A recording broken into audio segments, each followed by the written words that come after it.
Okay, so I wanted to go over some ideas about what you could write about in your research papers.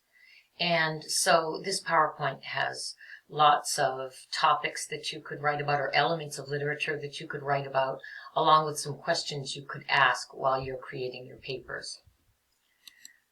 So some of you might like to write about characters. Characters are very important in short stories and in novels and in films. We relate to them, and we, find that some characters go through a lot of growth and change, while other characters just sort of stay the way that they are. They might be sort of stereotypical characters.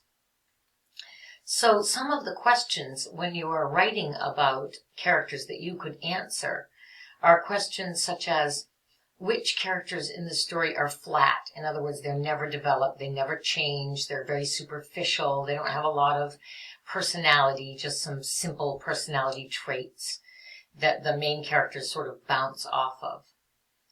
On the other hand, round characters have deeper personalities and characters. They are conflicted, they have desires. So and they usually go through some kind of change.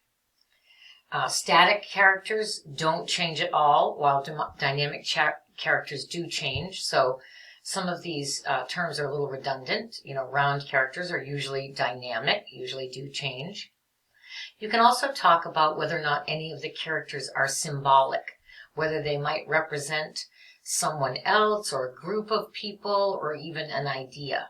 So that can often happen in literature. Characters are symbolic.